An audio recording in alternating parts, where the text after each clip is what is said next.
Hello bachcho, let us read this given question.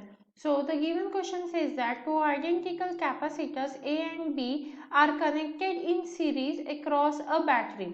A dielectric slab K is greater than 1 is placed between the plates of the capacitor B and battery remains connected. Which of the following statement is correct for the process insertion of a dielectric? तो देखिए बच्चों यहाँ पे हमें क्या बोला है कि डाइलेक्ट्रिक को क्या कर दिया गया है, कैपेसिटर में इंसर्ट कर दिया। अब जब भी डाइलेक्ट्रिक इंसर्ट होता है तो क्या हो जाएगा, उसका जो कैपेसिटेंस है वो क्या हो जाएगा, इंक्रीज हो जाएगा ओवरऑल। तो हम यहाँ पे लिख सकते हैं कि डाइलेक्ट्रिक इंसर्ट होने की वजह से कैपेसिटेंस क्या है, बढ़ रहा है, इंक्रीज हो रहा है, क्योंकि हमें पता है सी इज इक्वल टू क्या होता है, एप्सिलॉन नॉट ए इंटू के डिवाइडेड बाई टी। तो ये के क्या होता है, डाइलेक्ट्रिक कांस्टेंट, ये एक्चुअली कैपेसिटेंस को इंक्रीज करता है।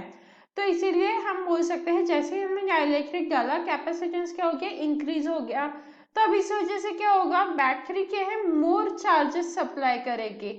तो यहाँ पे बैटरी मोर चार्जेस हम लिख सकते हैं। तो जो चार्ज है वो भी क्या हो जाएगा, इंक्रीज हो जाएगा। ठीक है, अब अगर हम कैपेसिटेंस ऑफ बी की बात करें तो वो तो इंक्रीज हो रहा है, क्योंकि किसमें इंसर्ट किया जा रहा है, कैपेसिटर बी में ही तो डाइलेक्ट्रिक कांस्टेंट डाइलेक्ट्रिक जो है वो इंसर्ट किया जा रहा है।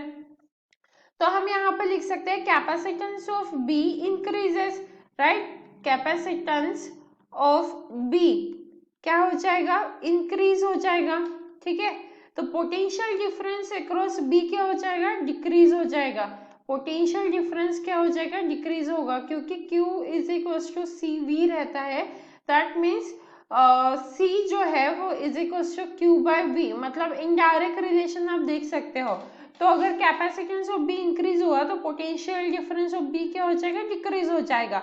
अब क्योंकि ये सीरीज में कनेक्टेड है, जो कैपेसिटर है ए और बी वो दोनों किस में कनेक्टेड है, सीरीज में कनेक्टेड है, इसीलिए जो पोटेंशियल डिफरेंस है वो इनवर्स रेशियो में डिवाइड हो जाएगा, राइट। तो इस वजह से जो इलेक्ट्रिक फील्ड है बी के अक्रॉस वो डिक्रीज होने वाली है, और पोटेंशियल डिफरेंस ऑफ ए क्या हो जाएगा, इंक्रीज होगा। क्योंकि B का पोटेंशियल डिफरेंस डिक्रीज हो रहा है तो जो A है उसका पोटेंशियल डिफरेंस क्या होगा, इंक्रीज हो जाएगा, मतलब उसकी पोटेंशियल एनर्जी भी क्या हो जाएगी, इंक्रीज हो जाएंगी। तो इन सब के बेसिस पे अगर हम ऑप्शंस देखेंगे तो ऑप्शन ए क्या बोल रहा है, the charge supplied by the battery increases. तो ऑप्शन ए तो सही है, क्योंकि चार्ज भी क्या हो रहा है, इंक्रीज हो रहा है। अब आगे बोला है the capacitance of the system increases, तो ये ऑप्शन भी सही है, क्योंकि कैपेसिटेंस क्या हो रहा है, इंक्रीज हो रहा है। Then sees the electric field in the capacitor B increases, increase कैसे होगी, वो तो डिक्रीज हो रही है, तो इसीलिए ऑप्शन सी गलत है।